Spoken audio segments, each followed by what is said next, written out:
American history is defined by its triumphs, but it was built on its disasters. From the general who built the perfect army and refused to fight, to the celebrated engineer who poisoned the atmosphere twice and won awards for both. From the tech giants who held the future in a drawer, to the city that paralyzed an entire airport with 1 million balloons. This is the countdown of the 40 biggest blunders in American history. These weren't just accidents, they were choices. Because the most dangerous person in history isn't the one who lacks intelligence, it's the one who is absolutely certain they don't need advice. 1. William Henry Harrison had one single fear entering the White House. He was 68 years old and terrified Americans would think he was too old for the job. So on Inauguration Day, just standing in freezing rain with bitter January wind cutting across Washington, he refused to wear a coat, hat, or gloves. Then he delivered the longest inaugural address in American history, nearly 2 hours in a downpour, soaking wet, determined to prove he was not a frail old man. He caught a cold. The cold became pneumonia. 31 days later, he was dead, having never signed a single bill. He proved he was tough, just not tough enough to survive his own pride. 2. In the year 2000, 2 men flew to Dallas to meet the CEO of the most powerful video rental company on earth. Their own company was small, struggling, barely surviving. They were offering to sell it entirely for $50 million. The Blockbuster CEO studied the proposal, looked across the table, and laughed. He turned them away. In the company he laughed out of the room was Netflix. Today it is worth over $200 billion. Blockbuster filed for bankruptcy in 2010. There is now exactly one Blockbuster store left on the entire planet in Bend, Oregon, operating primarily as a monument to one afternoon when a powerful man was too busy smiling to listen. 3. In 1985, Coca-Cola executives quietly replaced the most successful beverage formula in American history with a sweeter version nobody had asked for, called New Coke. The public reaction was not mixed. It was a complete collapse of consumer patience. Customers called the company hotline in tears. People stockpiled the original in garages. Protest groups formed within days and thousands of letters arrived every week. After 79 days, the company reversed course entirely and brought the original back. They had spent decades building one of the most recognized products on earth and nearly destroyed it in under 3 months by solving a problem that did not exist and changing something nobody wanted changed. 4. In 1999, NASA launched a spacecraft on a 9-month journey across 460 million miles of empty space. The navigation was flawless. The engineering was extraordinary. Then the spacecraft arrived at Mars, entered the atmosphere, and burned up completely. The investigation found the answer in under a week. One engineering team had been calculating in metric units. Another had been using imperial measurements. Nobody had ever compared notes. $125 million and 9 months of work were destroyed by a unit conversion any student could perform on a scrap of paper. NASA had put humans on the moon. They lost this spacecraft to the same miscommunication that ruins every school group project. 5. After the War of 1812, the United States Army built a large stone fortress along the northern border to defend against future threats. They spent 2 years in significant government funding, constructing thick walls, posting troops, and flying the flag over what they considered a serious military achievement. Then a land surveyor arrived, checked his coordinates, and informed the commanding officers that the entire fortress had been built 3/4 of a mile inside Canadian territory. The Army walked away without ceremony. Now, local Canadian residents spent the next decade dismantling the walls and using the stone to build their own homes. The Army named it Fort Blunder themselves. It was the least they could do. 6. In 1867, Secretary of State William Seward paid Russia $7 million for the territory of Alaska. American newspapers responded with immediate and total mockery. They called it Seward's Folly, Seward's Icebox, running editorial cartoons showing him purchasing a useless, frozen wasteland. The ridicule ran for years. Then prospectors found gold. Then came oil reserves that would eventually produce billions of barrels, followed by fish stocks, timber, and military positioning of enormous strategic value. The territory every major newspaper called worthless turned out to be among the most profitable land acquisitions in American history. The reporters who wrote those cartoons lived long enough to understand exactly what they had gotten wrong. Nobody published a cartoon about that part. 7. General George McClellan built the finest Union army ever assembled. Larger, better equipped, and better trained than anything the Confederacy could field. Then he refused to use it. Every time a confrontation approached, McClellan needed more time, more preparation, more reinforcements. He was certain the enemy vastly outnumbered him, when in reality he outnumbered them nearly 2-1. President Lincoln eventually wrote him a message history has never forgotten. If General McClellan does not want to use the army, I would like to borrow it for a time. McClellan never changed. Men lost their lives waiting in camps while the war stretched years longer than necessary. He built the most powerful military force in America and called his paralysis caution. 8. On the morning of November 3, 1948, the editors of the Chicago Tribune made a decision that felt completely safe. Thomas Dewey was going to win the presidential election. Every poll said so. Every expert agreed. The consensus was so overwhelming that the editors printed the morning edition before the results were confirmed. The headline read, "Dewey defeats Truman," in enormous letters across the front page. Truman had won by a clear margin.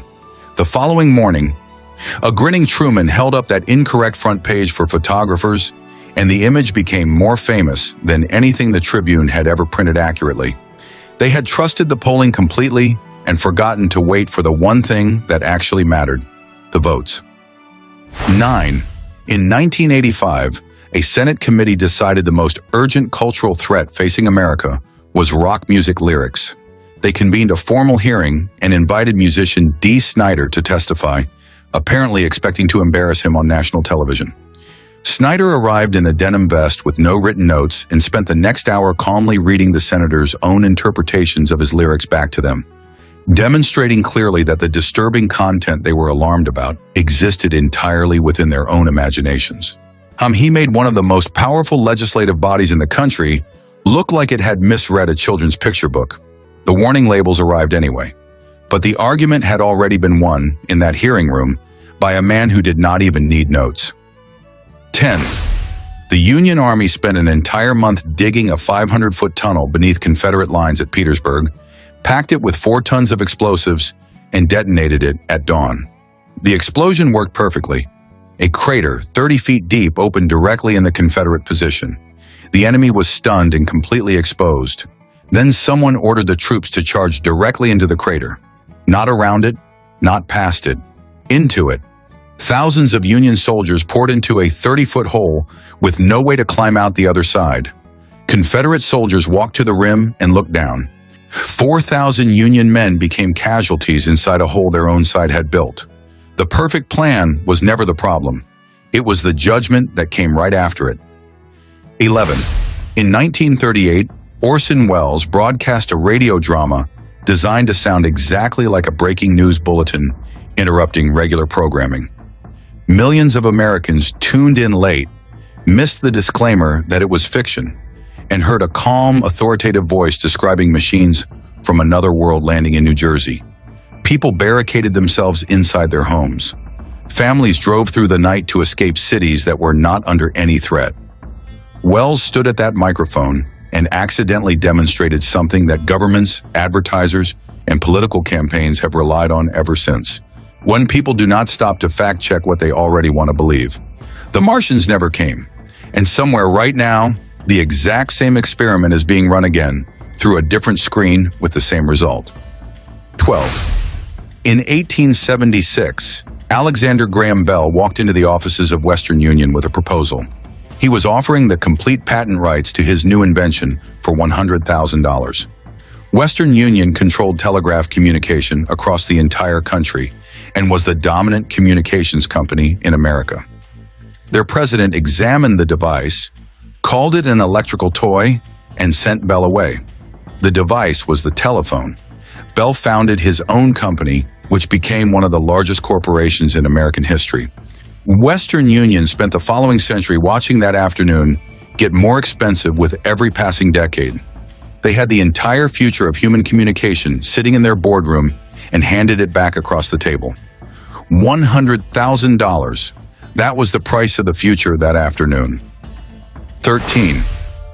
In 1986, Cleveland decided to break the world record for most balloons released simultaneously. They filled 1.5 million helium balloons and released them all at once from the city square. For 90 seconds, it was genuinely spectacular. Then a cold front pushed the entire mass straight back down over the city. Airport runways closed. A Coast Guard search for 2 missing fishermen had to be suspended because the balloons covering Lake Erie were indistinguishable from human heads in the water. And the city faced millions in lawsuit damages. Cleveland broke the world record, grounded aircraft, obstructed a rescue operation, and spent the following years explaining their decision to judges. The one question nobody asked beforehand was the most obvious one. Where exactly were 1.5 million balloons supposed to go? 14. In 1988, Senator Gary Hart was leading every national poll for the Democratic presidential nomination and was widely considered the most likely next president of the United States. Rumors about his personal conduct were circulating and reporters were asking questions. Hart looked directly at the press and said, "Follow me around. I do not care. You will be very bored." The reporters accepted immediately. Within 72 hours, they had photographs of him on a yacht called Monkey Business with a woman who was not his wife. His campaign ended within the week. He did not lose because of the conduct alone. Politicians have survived worse. He lost because he got so confident in himself that he personally handed journalists a written invitation, a location, and a dare. 15. A company called Pets.com launched in 1998 with the goal of selling pet supplies over the internet. They spent millions producing a beloved Super Bowl advertisement featuring a sock puppet mascot. Brand recognition was enormous. The business model was not. The company was selling products for less than it cost to ship them, meaning every completed transaction made them poorer than before. And they burned through nearly $300 million in under 2 years and collapsed in 2000. The sock puppet was auctioned off separately and sold for real money. Someone paid actual currency for a promotional item from a company that had never once made a profit on a single sale. That lesson was always available for free in any library under the word arithmetic. 16. In June 1974, the Cleveland Indians were having a difficult season, and empty seats were embarrassing the franchise. Someone in the front office devised a solution. They would sell beer for 10 cents a cup with no limits and no monitoring. 25,000 people showed up. By the middle innings, objects were landing on the field from the stands. By the later innings, people were climbing over the walls. The game ended in a forfeit when the field became completely unusable as a baseball venue. The Indians had not solved their attendance problem. They had turned their stadium into something the league had never previously needed to address in writing. Somebody in that front office watched it all unfold from the press box and had to decide whether to resign or pretend it was never their idea. 17. In 1982, a truck driver named Larry Walters tied 45 weather balloons to a lawn chair, packed sandwiches and a pellet gun for controlled descent, and expected to float roughly 30 feet above his backyard for a pleasant afternoon. Instead, he rose to 16,000 feet and drifted directly into active airspace above Los Angeles International Airport. Commercial pilots radioed the tower to report a man in a lawn chair waving at them from the flight path. Walters eventually descended by shooting balloons one at a time, knocked out power to part of a neighborhood by hitting a power line, and was fined by the Federal Aviation Authority. He told reporters he had absolutely no regrets. He had floated over Los Angeles in a lawn chair and landed in one piece. Technically, he was right. 18. In 1876, General George Armstrong Custer led several hundred soldiers toward the Little Bighorn River. His own scouts warned him clearly and repeatedly that the encampment ahead was enormous, the numbers overwhelming, and pressing forward without reinforcement would be catastrophic. Custer divided his forces and charged anyway. The battle lasted less than an hour. And every member of his immediate command was gone. Military historians have spent over a century analyzing this decision and consistently reached the same conclusion. Custer was not outwitted by superior strategy or overwhelmed by better weapons. He rode directly into a disaster that multiple experienced people had described to him in specific detail, at a speed that left no room for correction, because he was simply certain the warnings were wrong. 19. In 1958, Ford unveiled the Edsel after years of development and hundreds of millions of dollars in research. Psychologists were hired, focus groups were conducted, market testing was exhaustive. By launch day, Ford was more confident in this vehicle than almost anything they had ever produced. The public looked at it and walked away. The front grille made buyers uncomfortable. Interior controls confused drivers. The name felt wrong. Nothing was catastrophically broken. Everything was just slightly off in a way that added up to complete rejection. Ford lost $300 million. The word Edsel entered the American vocabulary as a permanent term for any well-funded, exhaustively developed product that fails on contact with real people. The data had been perfect. It just turned out the data was measuring the wrong things entirely. 20. In 1846, a large group of families heading toward California chose to take a shortcut called the Hastings Cutoff, promoted as faster and more direct than the established trail. The man promoting the route had never traveled it with wagons himself. That detail was not widely advertised. And the cutoff was significantly longer and far more difficult than described. The delay cost them weeks and pushed them dangerously behind schedule entering the mountains. An early snowfall trapped them in the Sierra Nevada in October. They had trusted a shortcut built entirely on the confidence of someone who had never actually tested it. The most dangerous directions in history are always given by the person who has never made the journey themselves, but is absolutely certain they know the fastest way. 21. Around 1890, a man named Eugene Schieffelin stood in Central Park and released 60 European starlings into the American sky. He had made it his personal mission to introduce every bird mentioned in the works of William Shakespeare to North America. Previous attempts with other species had not survived. The starlings survived magnificently. There are now over 200 million of them across the continent. They push native birds from nesting sites, devastate crop fields, and have been pulled into jet engines on commercial flights. No committee approved this. No environmental review was conducted. Just one man, 60 birds, and a literary ambition that is still causing measurable ecological damage across North America today. The most permanent mistakes in history are not always made by powerful institutions. Sometimes one person with a strong opinion is enough. 22. In 1897, a man in Indiana convinced a state legislator that he had personally discovered the true value of pi and that every mathematician since ancient Greece had simply been wrong. He drafted a bill legally redefining pi as 3.2. The bill passed the Indiana House of Representatives unanimously. Not one person in that chamber consulted a mathematician before voting to redefine the mathematical constant that holds geometry together. The bill moved to the Senate and was heading toward passage when a mathematics professor visiting the Capitol on unrelated business heard what was happening, walked in, and calmly explained the error. The bill was quietly shelved. Indiana came within days of making incorrect mathematics the enforceable law of the land. Every single person who voted yes was completely certain they understood what they were voting on. 23. Calvin Coolidge served as the 30th President of the United States, known publicly for measured decisions, careful governance, and famously very few words. He was somewhat less publicly known for conducting a significant portion of his daily fitness routine on a mechanical electric horse installed in his private White House quarters.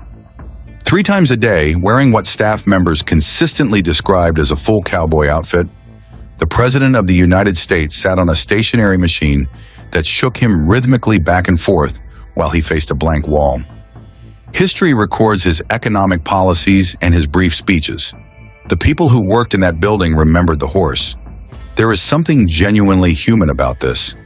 Even the most powerful man in the country just wants to feel like a cowboy sometimes. 24. In 1859, the United States and Great Britain came dangerously close to a serious military confrontation. Naval vessels were positioned. Hundreds of armed soldiers faced each other across disputed territory.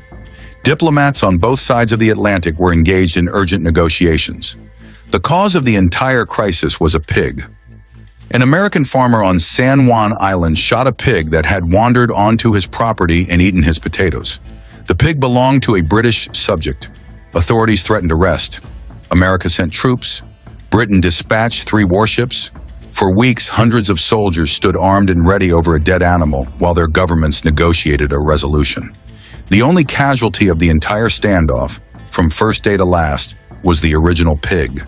History calls it the Pig War. There is no better name. 25. In 1919, the Chicago White Sox arrived at the World Series as heavy favorites. Before the series began, the 8 members of the team quietly agreed to lose it intentionally in exchange for payment from a gambling syndicate. The arrangement was poorly managed and the payments were inconsistent. The White Sox lost. Rumors spread immediately and an investigation followed. All 8 players received lifetime bans, including Shoeless Joe Jackson, whose career statistics remain among the finest the sport has ever recorded. They had everything a professional athlete spends an entire life trying to build, and they traded it for a payment that most of them never even fully received from the men who had approached them. Some things you do once and they follow you for the rest of your life, whether you want them to or not. 26. In the late 1990s, millions of perfectly intelligent American adults purchased small, stuffed animals filled with plastic pellets in large quantities, storing them carefully in temperature-controlled rooms with individual display cases, convinced the toys would fund their retirement. The manufacturer had deliberately limited supply to make them feel rare and valuable. It worked devastatingly well. In one documented legal proceeding, a divorcing couple divided their collection on a courtroom floor under a judge's supervision because neither would compromise on the valuable ones. When the market collapsed, it collapsed overnight. Millions of Americans discovered their retirement plan was sitting in bags full of polyester bears, completely worthless. The manufacturer became a billionaire. The investors received a storage unit full of stuffed animals and a lesson about the difference between something feeling valuable and actually being valuable. 27. William Howard Taft served as the 27th President of the United States and was a man of considerable physical presence. The standard White House bathtub had not been built with his dimensions in mind. On one occasion during his administration, the president became unable to exit the bathtub without assistance, and staff were called to help. Following the incident, Taft commissioned a custom bathtub large enough to seat 4 full-grown adults comfortably. A photograph was taken of 4 White House staff members sitting inside it simultaneously to demonstrate the dimensions to anyone who doubted the specifications. That photograph still exists. So presidential history is full of monuments to power and consequence and ambition. And then there is the bathtub, sitting quietly in the historical record, making its own point about the reality of being a human being inside the most powerful office on earth. 28. In August 1814, British forces marched on Washington during the War of 1812.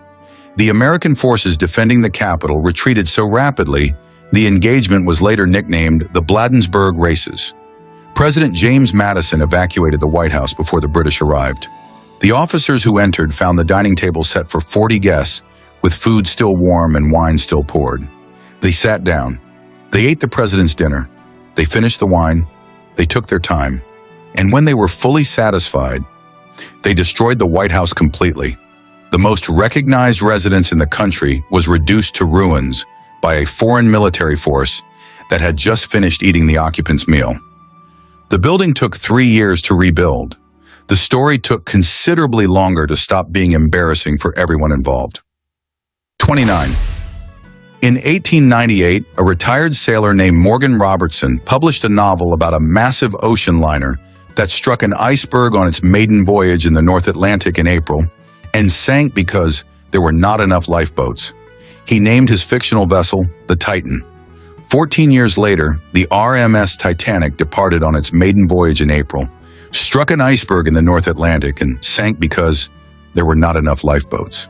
When the similarities were so specific and so extensive that researchers have been cataloging them ever since. Robertson said he had simply followed the logic of the shipbuilding industry to its natural conclusion. The shipbuilding industry had apparently never read his book. The warning had been written down, published, and placed on shelves available to anyone who wanted to find it. 30. Evel Knievel had sustained more injuries than most people experience in a lifetime and kept performing. In 1974, he announced he would cross the Snake River Canyon on a steam-powered rocket vehicle. $6 million in broadcast rights were sold. 60,000 people packed the Idaho desert. The countdown finished, the vehicle launched, and the parachute deployed immediately on the ramp before the jump had properly begun. And instead of crossing the canyon, the rocket drifted slowly off the edge and floated gently to the canyon floor.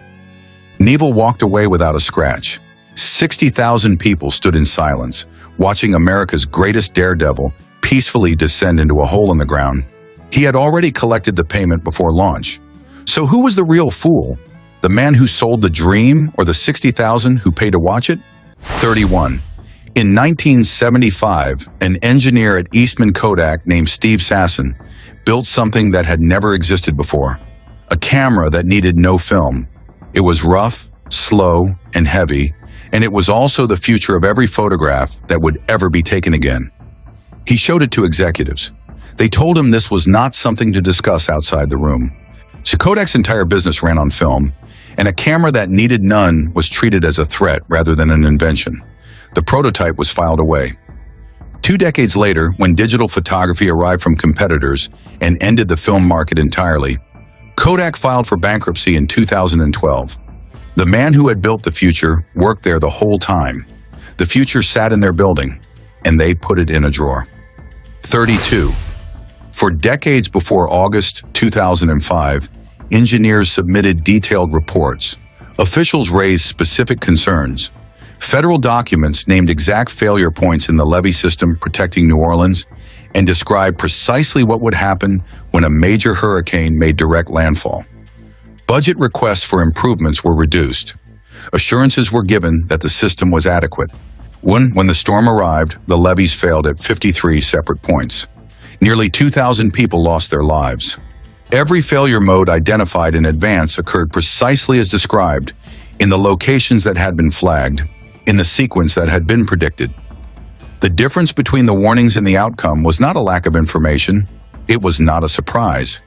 It was a series of choices, made repeatedly over many years, by people who had the warnings in writing and decided that prevention cost too much. 33. In the 1970s, a research facility in Palo Alto quietly invented most of the foundation of personal computing. The graphical user interface every device now uses. The mouse, Ethernet networking, Windows-based software, one team, one building, the entire future of how humanity would interact with technology, sitting in rooms almost no one outside had seen. The company that owned it was Xerox. Their core business was photocopiers, and nobody at the executive level could explain what any of this had to do with making copies. In 1979, a 24-year-old named Steve Jobs visited, watched a demonstration, and understood immediately what he was looking at. Xerox received some Apple stock in exchange. Apple became one of the most valuable companies in human history. Xerox spent the following decades selling toner. The future was in their building. They decided it was not their department. 34. In 2016, the United States government ran a standard online auction to dispose of surplus military equipment. Nue security researcher browsing the listings noticed one lot, described as assorted electronic components from a decommissioned facility, seemed unusual. He purchased it, examined the contents, and identified several items as classified hardware from a military satellite program. He reported his findings to the appropriate authorities. The government confirmed the origins and recovered the equipment. The researcher received a letter of thanks. He was not reimbursed for his purchase. No public explanation was ever offered for how classified satellite components had ended up listed in a public online auction. No statement, no announcement, just a quiet recovery, a letter of thanks to the civilian who noticed, and then complete silence from every direction. 35. Robert McNamara was the smartest man in every room he ever entered. A Harvard professor, Ford Motor Company president, the man Washington believed could bring analytical discipline to any challenge. When he became Secretary of Defense, he decided the way to measure progress in Vietnam was through a casualty tally. If the numbers looked right on paper, the war was being won. The numbers were almost entirely fabricated. Field commanders reported what Washington wanted to hear. The spreadsheet looked excellent. The war got worse every year. He needed 2 decades of retirement to acknowledge in writing that he had known something was wrong while it was happening and said nothing. The human cost behind that clean-looking spreadsheet was enormous and irreversible. The most dangerous intelligence is not ignorance. It is being absolutely certain your system is measuring the right things. 36. In 1869, a scientist named Etienne Leopold Trouvelot moved to Medford, Massachusetts with an ambitious plan to breed a hardier, silk-producing moth. He imported gypsy moth egg masses from Europe and conducted experiments in his backyard with the focus of a man certain he was on the edge of something important. Then a quantity of moths escaped into the surrounding woodland. He reported it to local authorities and apparently considered the matter resolved. Within 20 years, the moths had spread across New England. Today, they strip millions of acres of forest annually across the eastern United States and Canada. The damage runs into billions of dollars. Trouvelot moved back to France and spent his later years studying astronomy, publishing well-regarded papers that people still cite today. In one backyard experiment remains among the most ecologically damaging accidental releases in American history. 37. After the earthquake and fire of 1906 leveled most of San Francisco, city planners faced a direct choice. They could relocate the rebuilt city away from the geological fault that scientists had already identified, mapped, and clearly explained. Or they could rebuild in exactly the same location because the waterfront real estate was too valuable to abandon. They chose the second option. The city rebuilt. The population grew substantially. The fault did not move. Geologists continue to describe the probability of another major rupture, not as a question of whether, but of when. The real estate remains valuable. The fault remains exactly where it was in 1906. And every year, millions of people live and work and sleep directly above the same ground the city looked at and decided was worth the risk. 38. In 1987, the chief executive of American Airlines was examining the budget with the uncomfortable focus of someone whose numbers were not behaving. He went looking for savings. He found that first-class meal service included 3 olives in every salad. He ordered the kitchen to reduce each serving to 2 olives. No passenger ever complained. No passenger ever noticed. The airline saved $40,000 in the first year. Business schools have taught this story ever since as a celebrated example of executive attention to detail and creative cost management. It is also the story of an airline whose financial pressures were serious enough to require the chief executive to count salad garnishes to find savings worth celebrating. American Airlines filed for bankruptcy in 2011. The olives were never the problem. They were just the most visible thing on the plate. 39. Thomas Migley Jr. was one of the most decorated engineers in American history. Awards, honors, and standing ovations from the institutions that mattered most. In 1921, he developed the process for adding lead to gasoline, which solved an engine problem efficiently and introduced lead contamination into the air, soil, and water of every country that adopted it, with consequences researchers are still measuring today. Then he developed the first chlorofluorocarbon refrigerant, I later found responsible for depleting the ozone layer, a problem future generations will still be managing long after we are gone. 2 inventions, 2 standing ovations, 1 atmosphere carrying the consequences of both for generations. He was never the villain of his own story. He was always the celebrated problem solver, which makes you wonder how many people today are collecting awards for building the next version of exactly the same thing. 40. In 2001, Dean Kamen unveiled a personal transportation device that had been generating extraordinary anticipation.